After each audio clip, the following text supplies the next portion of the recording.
Hi, I'm Bob Vila. Welcome home again to the restoration of Virginia's governor's mansion. Today we're reinstalling one of the antique doors, which goes into the old governor's office on the front of the mansion, and we're also putting on some faux mahogany grain on it. We'll take you to the artist's studio. Also, some carpet's being installed, and it's very interesting carpet. It's made out of recycled nylon fiber. We'll also look at some of the original Brussels carpet that was used here. And then upstairs in the private quarters, we're installing a little kitchen with a revolutionary new oven. Stick around, it's good to have you home again.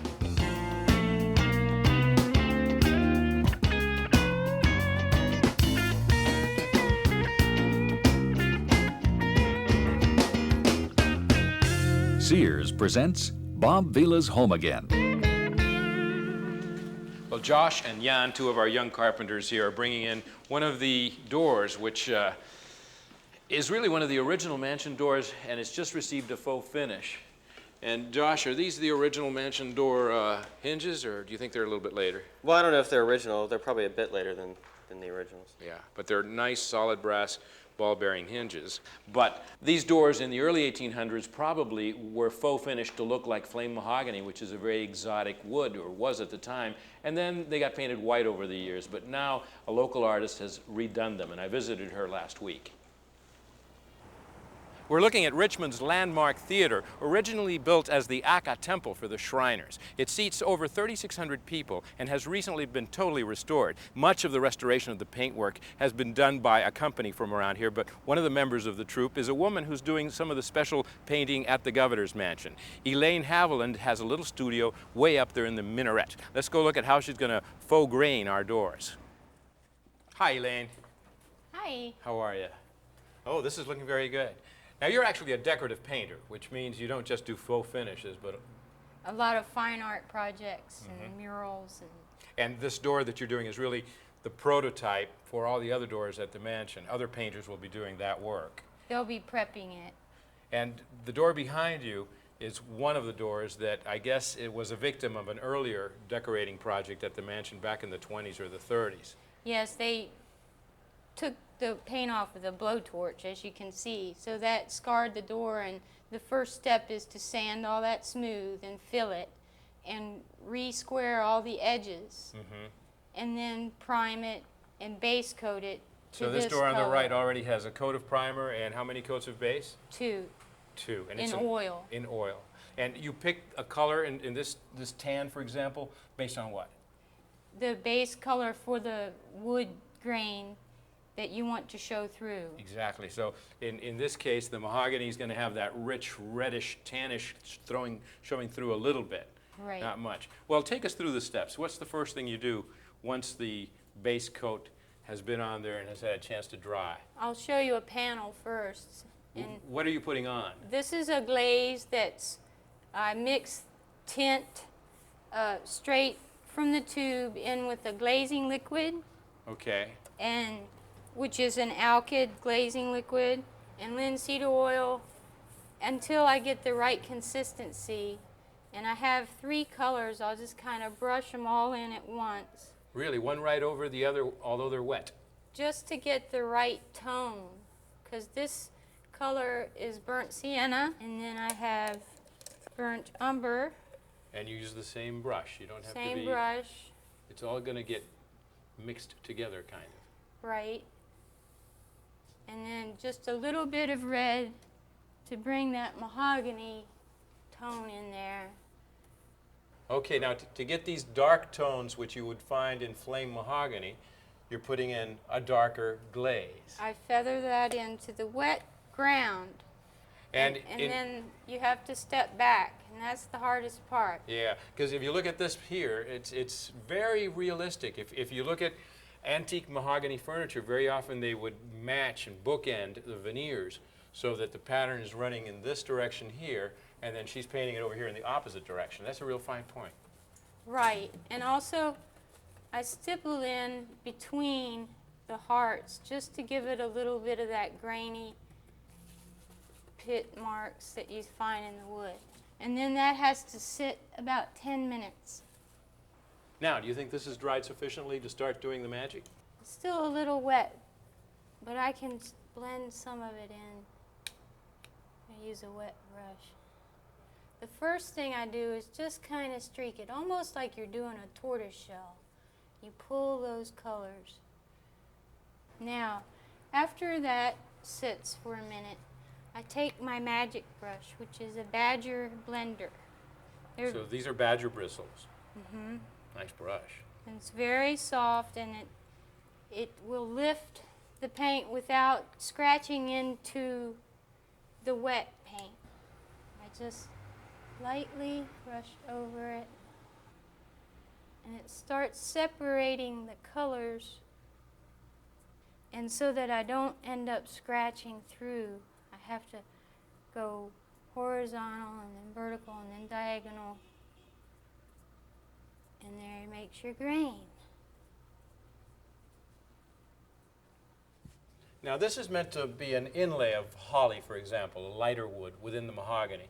And how do you achieve that on the wet panel? Okay, now that I've got this feathered out, there's a little more right here, I take my same brush and dip it in the first color and then run down the side and stipple a little in here just to make my border. I see, because the border itself is not meant to be the flame mahogany, but more like a curly It's kind of a burl. burl.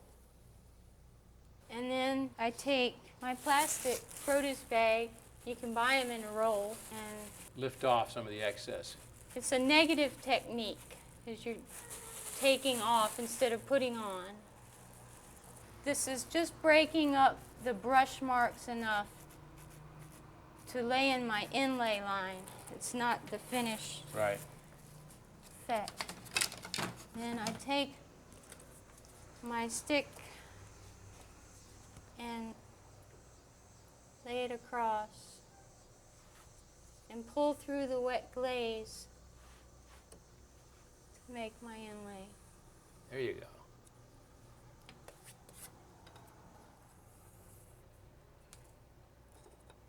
Okay, so now there's a few little repairs to do, but basically you showed us how you created this, what we've got here. Right.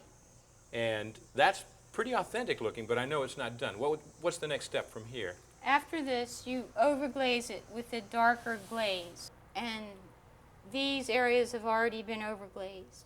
And so the final step is to apply bowling alley wax with a fine steel wool. Is that triple aught? Yes. It's like wetting a rock. It brings out all the different colors that you've put in there. Well, thanks, Elaine. It's very informative. I don't think I could do that. There we go. That looks pretty good. It's amazing. She can do about a dozen of those doors, and they all come out looking more or less the same, but subtle variations in each. And about a dozen coats of finish to give it that depth.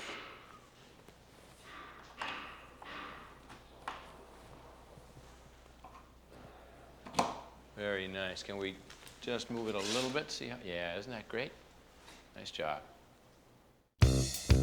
Coming up next, we're installing a revolutionary new oven in the First family's private kitchen. Stick around.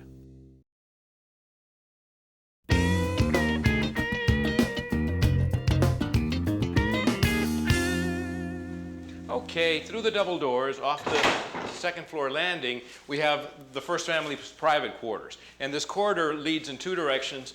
Over there, we've got the private office space and a couple of bedrooms, and then through here, we've got essentially what will be their private living room. And you're going to see it's really only 12 by 12, and it has about 10-foot ceilings, which makes it a much more tolerable space.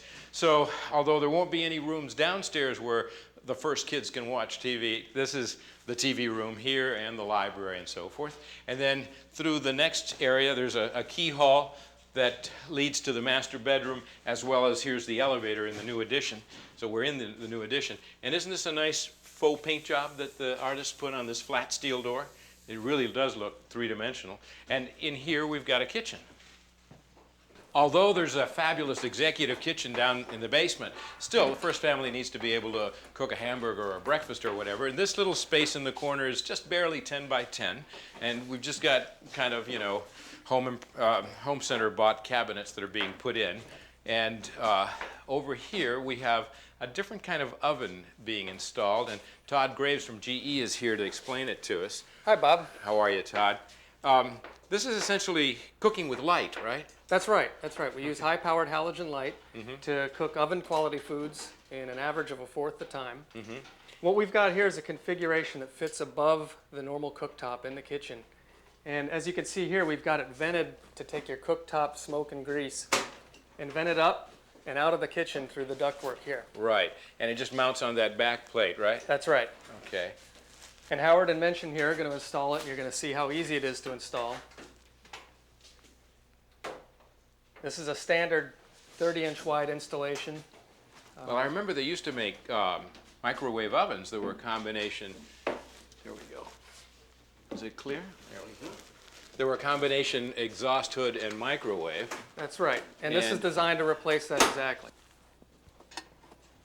It's halogen cooking, you say? That's right. And what we've done is packaged it with a microwave oven to give the convenience of microwave and halogen cooking all in the same oven. So it just hangs off the rack on the back wall and a couple of bolts hold it in place on the top. Now, how much voltage are we looking at here? That's a 240 volt circuit. Okay. So when you talk cooking with light, you really mean it. That's a lot of light. We use a lot of power, and that's how we get the speed. Okay. Now, how does it work? Well, let me. I've got something to cook for you just as soon as I set the clock here, and you can see the easy-to-use control. Oh, you're going to make crescent rolls. I'm going to make some crescent rolls. Okay. You can see on the interior here we've got halogen bulbs above and below the cooking surface. I just place the food in there, close the door. We made the Advanium very easy to use. To cook the crescent rolls, you just press speed cook, and you'll see the first thing is a broad list of categories of foods. We're going to do breads, then dial down to crescent rolls. It'll even ask you what kind of bread you're cooking. Once you're in crescent rolls, it'll even ask you if you have a 4-pack or an 8-pack. In this case, we're cooking a 4-pack. So it's going to take 3 minutes, 30 seconds. Push to start. You just press to start, and you can see the Ooh. lights come on. Look in there so you can see what's happening. That's right. In fact, it's a bright light that's actually cooking it. Extremely powerful. And the heat from the light is focused directly on whatever it is you're cooking as opposed to the whole space. That's right. It's a very efficient way to cook. Okay, just a couple of seconds left to go, but I can see that they're even getting top browned in there. That's right. Yeah. That's the power of the halogen lights. Now, what do you see as the real market for this type of oven? Well, we think families on the go that just don't have time to cook today are really going to see a benefit from this product. It's relatively a large space, so you could put a whole chicken in there, couldn't you? That's right. We can do a 5 to 6 pound whole chicken in 25 minutes as opposed to an hour and 20 to an hour and 40 minutes in a regular oven. Fabulous. And the exhaust fan is, well, it shut itself off now, That's but it's right. trying to cool it down. That's right. What's the cost? $12.99. $12.99. So it's right up there. It's a beautiful, beautiful appliance. Thanks for showing it to us. Thank you very much. Okay. Next, we install a new type of carpet made from recycled nylon fiber. Don't go away.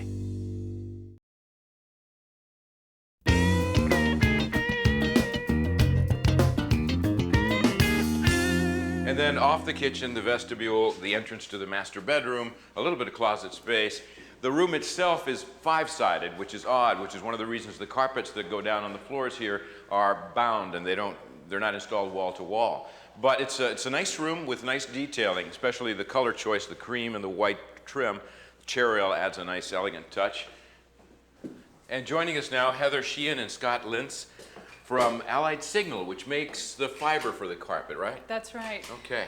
We worked real closely with the First Lady here to select the carpet for the private living quarters and the office areas.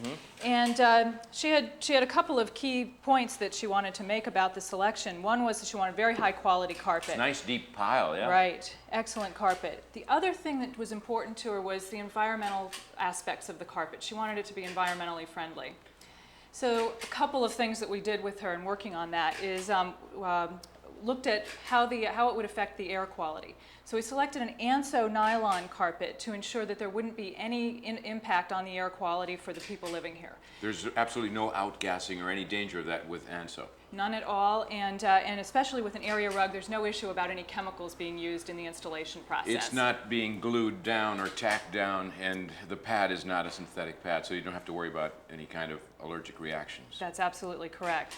The other key thing about this from an environmental standpoint is the recyclability of the carpet. Oh, yeah. This carpet is completely recyclable. It'll never see a landfill when they go to renovate the governor's mansion And again. in fact, Scott, it's made from recycled carpet, right? Yes, it is. The fiber that these carpets are made from originated someplace else. They were already used once before. How does that work? Well, to start off, we have to identify the waste carbon. And this is a scrap of some of the old carpet that was here in the mansion, right? Yes, over 2 billion pounds of this stuff ends up in landfills every year. We've devised a technology to sort this carpet in the field and identify it as nylon 6, recyclable. So this basically is an infrared tester. Yes. That allows you to read the type of nylon. And if it's nylon 6, what do you do with it? We bale it up and ship it down to our facility in Augusta, Georgia, where it will be recycled through our process. So the process involves shredding it all up? We take whole bales and dump them into the shredder, and through depolymerization, it comes out as caprolactam. Thank you. Let's talk about how it's bound on the edges. Now, this is a five-sided room. That's why we've got a kind of custom area rug. And Eric Albert is, well, you're hand binding it, right? Yes, what we do here is we bring in the rug already bound all the way around the sides, and since this room does have an angle on it, we cut the angle on site to make sure we get the angle correct. That's important. There's a nice 12-inch border of exposed wood floor around the whole perimeter. Exactly. And what we do after we cut the angle, I sit here and I hand bind this on site. One advantage to hand binding is you don't see the stitching that you would have on machine binding. Okay. And so you've stapled the, this is just a cotton Exactly, it's 1.25 inches wide, edging, cotton binding. And then what do you do? And then we flip it over. We take a little bit of latex here, Latex glue. latex adhesive, the same thing they use on the backing of this carpet. It's a latex-based adhesive. Once we glue it over like that, then we have the finished edge. And then you have that nice edge, absolutely. Nice clean edge. And you've got to do that around the whole perimeter of the rug. Exactly. If you have a hearth in the room, we can cut it to fit right around the hearth. So that's how they do that. Excellent. All right, well, now from this technology, let's go down to the front parlor and look at Wilton carpets and see how they get stitched together the same as they were a couple hundred years ago. When we come back, we'll stitch together some new Wilton carpets in the first floor parlor.